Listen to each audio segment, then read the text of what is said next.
할렐루야. 말씀의 소리, 기도의 소리, 찬양의 소리로 하나 되는 소리하나교회 주일 예배를 하나님께 드리도록 하겠습니다. 먼저 사도신경으로 우리들의 신앙을 고백하겠습니다. 나는 전능하신 아버지 하나님 천지의 창조주를 믿습니다. 나는 그의 유일하신 아들 우리 주 예수 그리스도를 믿습니다. 그는 성령으로 잉태되어 동정녀 마리아에게서 나시고 본디오 빌라도에게 고난을 받아 십자가에 못 박혀 죽으시고 장사된 지 사흘 만에 죽은 자 가운데서 다시 살아나셨으며 하늘에 오르시어 전능하신 아버지 하나님 우편에 앉아 계시다가 거기로부터 살아있는 자와 죽은 자를 심판하러 오십니다. 나는 성령을 믿으며 거룩한 공교회와 성도의 교제와 죄를 용서받는 것과 몸의 부활과 영생을 믿습니다. 아멘.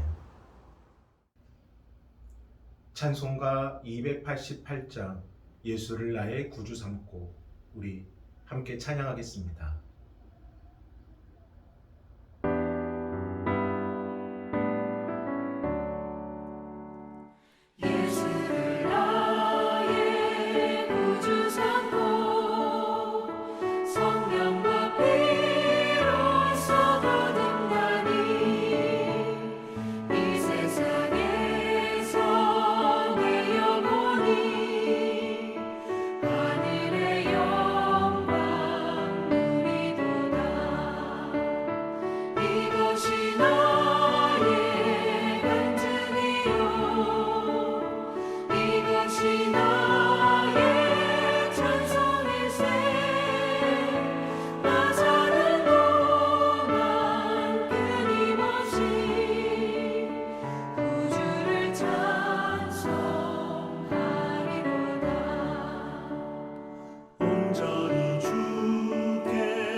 오늘 함께 보실 하나님의 귀하고 복된 말씀은 고린도전서 9장 18절 한 절의 말씀입니다.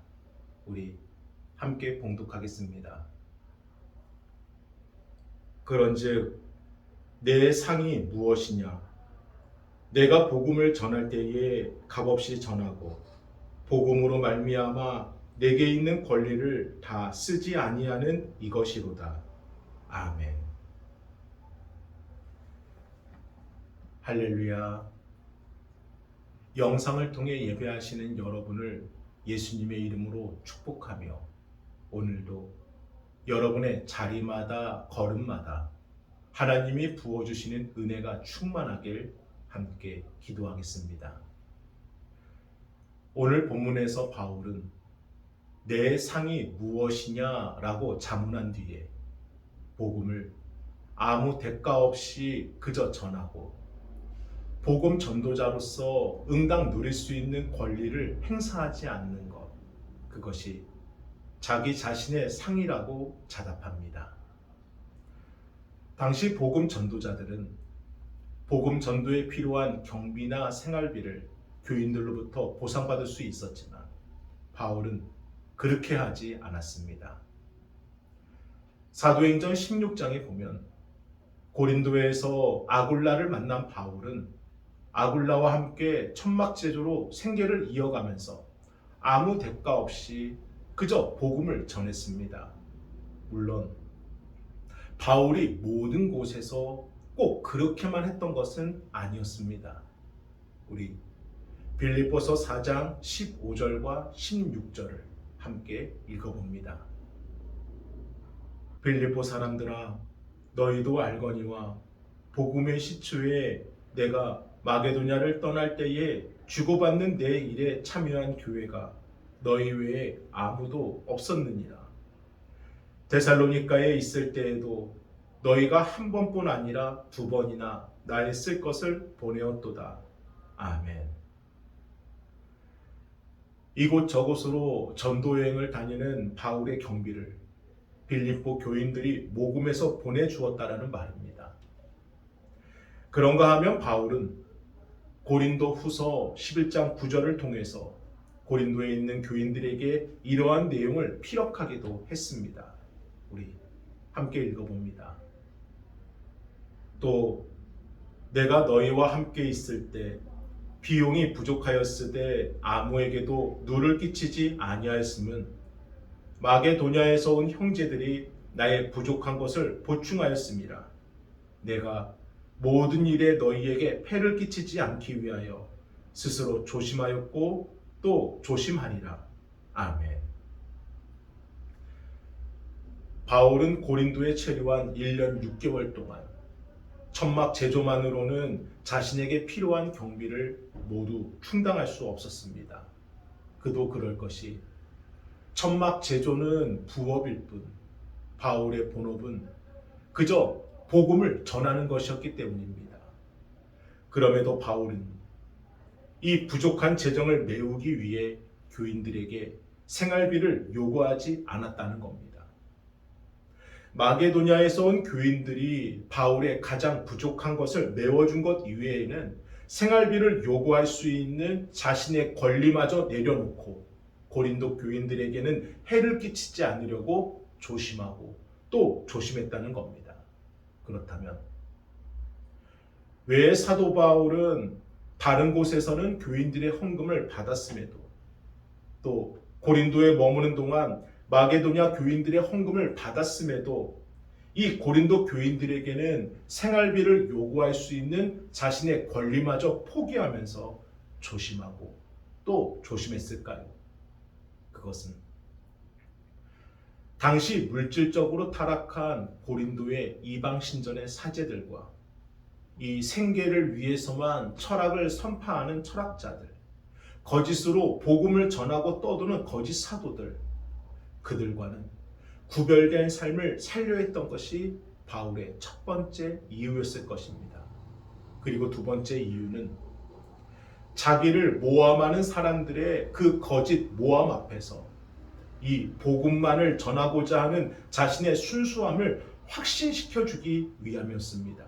그래서 바울은 자신이 전하고자 하는 이 복음을 훼손하지 않기 위해 고린도에서 더 많은 영혼을 구원하기 위해 생활비를 요구할 수 있는 자신의 권리를 포기했던 것입니다. 우리 고린도전서 9장 12절을 함께 읽어봅니다. 다른 이들도 너희에게 이런 권리를 가졌거든 하물며 우리일까 보냐. 그러나 우리가 이 권리를 쓰지 아니하고 범사에 참는 것은 그리스도의 복음에 아무 장애가 없게 하려 함이로다. 아멘. 이처럼 바울은 고린도에서 1년 반을 머물며 복음을 전하게 되지만 현실적으로 그에게 이루어진 것, 그가 누리고 주어진 것은 아무것도 없었습니다. 현실의 상황을 경제의 논리로만 따지고 보면 바울은 1년 반 동안 고린도에서 아무것도 이룬 것이 없는 겁니다. 그러나 바울은 그런 자신의 삶을 한탄하거나 후회하지 않고 오히려 하나님의 복음을 훼손하지 않기 위해 자신의 권리를 포기하고 그저 복음을 전하는 삶을 살 수 있는 것이 하나님의 보상이다 라고 말을 하는 겁니다. 이것은 자신이 이 땅에서 누릴 수 있는 권리보다 그 권리를 주신 하나님을 더 귀히 여겼음을 의미하는 것으로 대체 어떻게 바울에게 이런 믿음의 삶이 가능할 수 있었을까요? 바울이 가이사랴 감옥에 갇혀 있었을 때의 일입니다.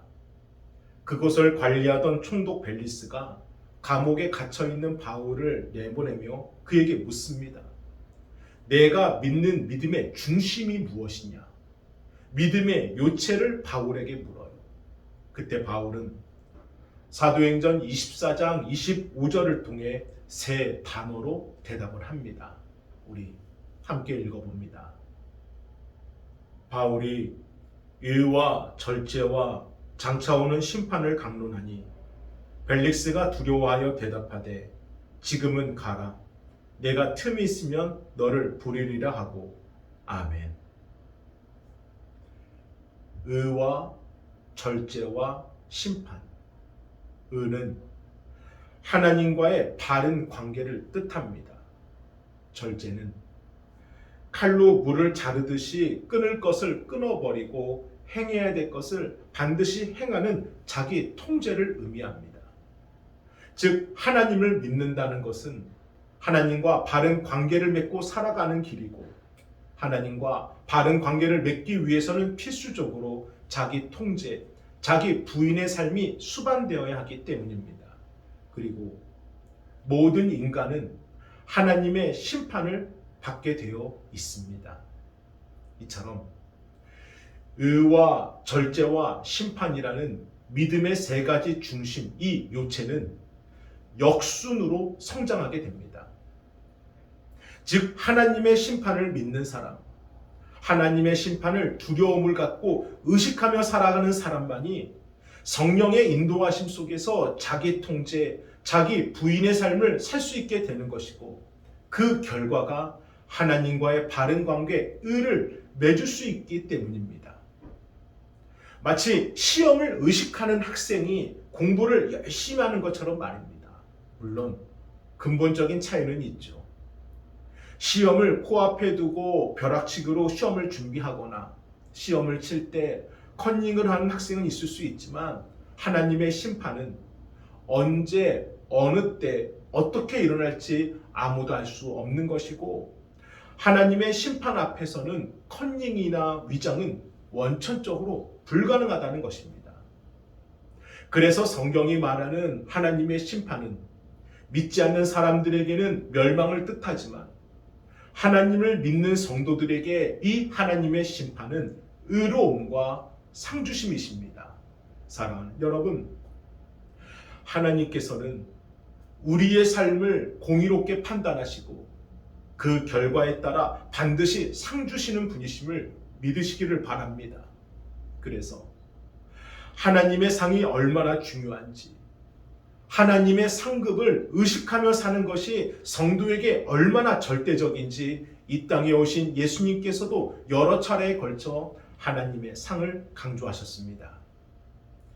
우리 마태복음 6장 1절과 2절을 함께 읽어봅니다. 사람에게 보이려고 그들 앞에서 너희 의를 행하지 않도록 주의하라. 그리하지 아니하면 하늘에 계신 너희 아버지께 상을 받지 못하느니라. 그러므로 구제할 때에 외식하는 자가 사람에게서 영광을 받으려고 회당과 거리에서 하는 것 같이 너희 앞에 나팔을 불지 말라. 진실로 너희에게 이르노니 그들은 자기 상을 이미 받았느니라. 아멘. 세상의 상, 세상의 보상은 아무리 받는다 한들 결국 소멸될 수밖에 없는 영원하지 않은 것이지만 하나님께서 주시는 상은 절대로 소멸되지 않는 영원한 상입니다. 바울은 하나님의 그 영원한 상을 사모한 사람이었습니다. 그래서 그에게 하나님의 심판은 의로우심과 상주심이었던 것이고, 고린도 교인들에게 다음과 같은 내용을 권면하고 또 고백을 합니다. 고린도전서 9장 24절로 27절의 고백입니다. 함께 읽어봅니다. 운동장에서 다름질하는 자들이 다 달릴지라도 오직 상을 받는 사람은 한 사람인 줄을 너희가 알지 못하느냐. 너희도 상을 받도록 이와 같이 다름질하라. 이기기를 다투는 자마다 모든 일에 절제하나니 그들은 썩을 승리자의 관을 얻고자 하되 우리는 썩지 아니할 것을 얻고자 하노라. 그러므로 나는 다름질하기를 향방 없는 것 같이 아니하고 싸우기를 허공을 친 것 같이 아니하며 내가 내 몸을 쳐 복종하게 함은 내가 남에게 전파한 후에 자신이 도리어 버림을 당할까 두려워함이로다. 아멘.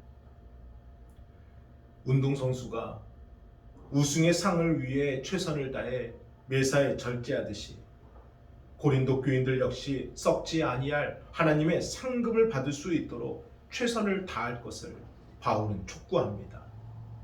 그리고 자신도 이 하나님의 상에서 제외되지 않게끔 날마다 자신을 쳐서 복종시키는 자신 통제의 삶을 살고 있노라 스스로 고백을 합니다. 사랑하는 여러분, 이처럼 믿음의 삶을 사는 바울이었기에 그는 하나님의 복음을 위해 자신의 권리를 포기하는 삶, 그것이 억울한 것이 아니라 하나님의 상급이라고 단언할 수 있었던 것입니다.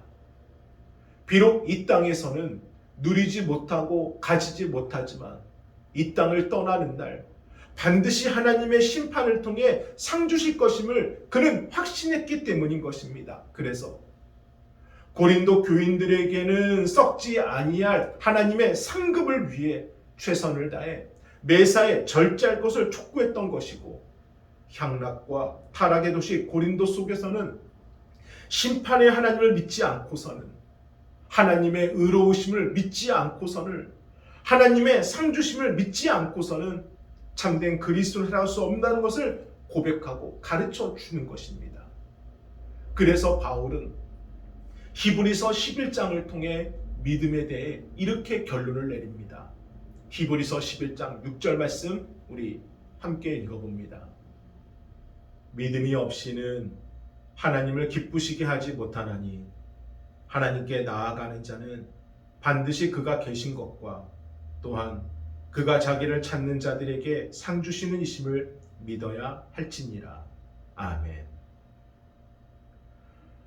하나님을 믿는다면 반드시 두 가지를 믿어야 하는 것으로, 첫째는 우리가 어디에 있든 그곳에 하나님이 계신다는 믿음과 하나님은 상 주시는 이심을 믿는 것입니다. 이 두 가지 사실을 제대로 믿고 산다면, 이 두 가지 사실을 우리가 인식하며 살아간다면 하나님 나라의 상급을 위해 우리도 진지하게 살 수 있다는 것을 바울은 가르쳐 주는 겁니다. 그렇다면 여러분의 삶은 어떠십니까? 세상으로부터 여러분의 심령을 잘 지키고 계십니까?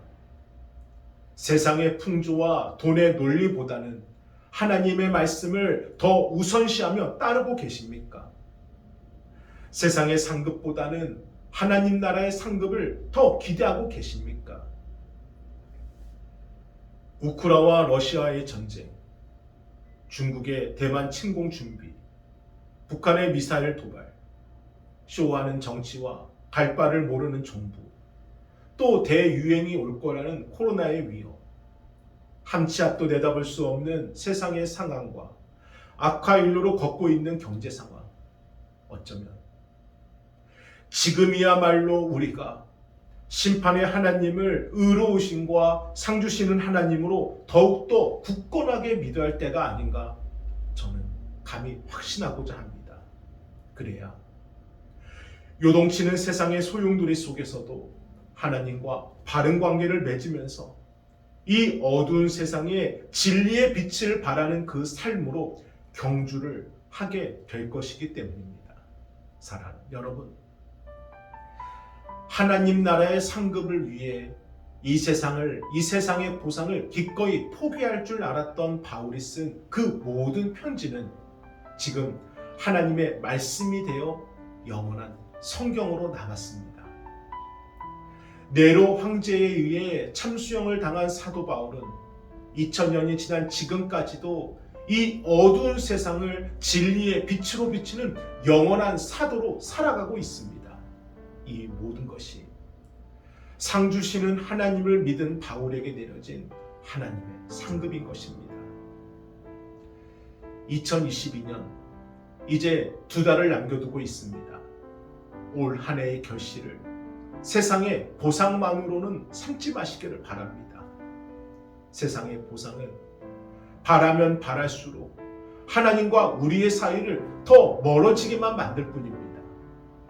영원하신 하나님의 나라의 상급을 위해 이 세상의 보상을 내려놓을 줄 알고 또한 그것을 상으로 여길 줄 아는 이 시대의 바울이 되시기를 바랍니다.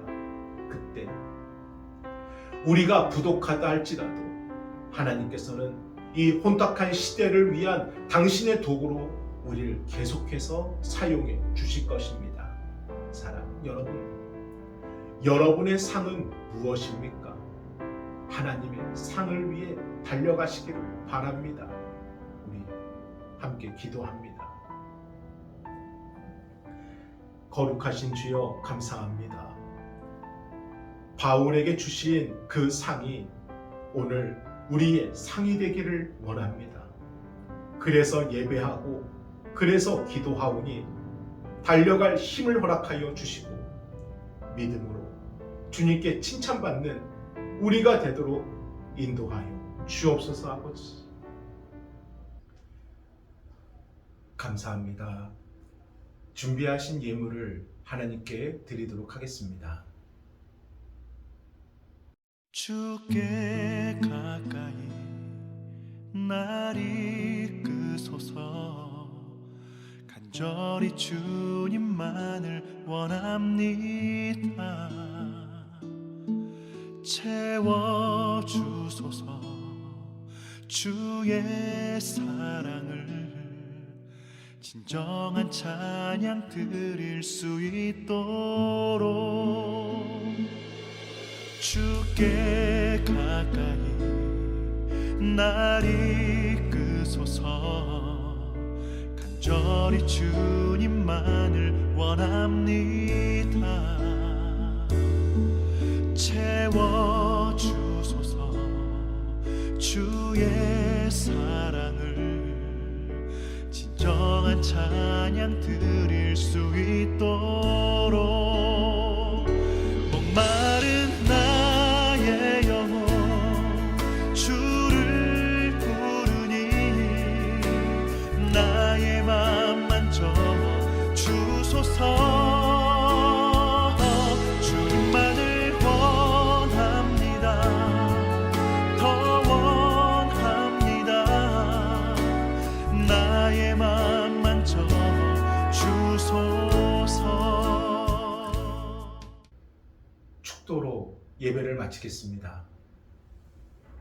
이제는 우리 주 예수 그리스도의 은혜와 하나님의 그 크신 사랑하심과 성령님의 감화감동 역사하심이 하나님만을 바라보고 하나님의 심판을 의로움과 상주심으로 믿는 우리 성도들 위해 이제로부터 영원토록 함께 하시길 간절히 축원하옵나이다. 아멘.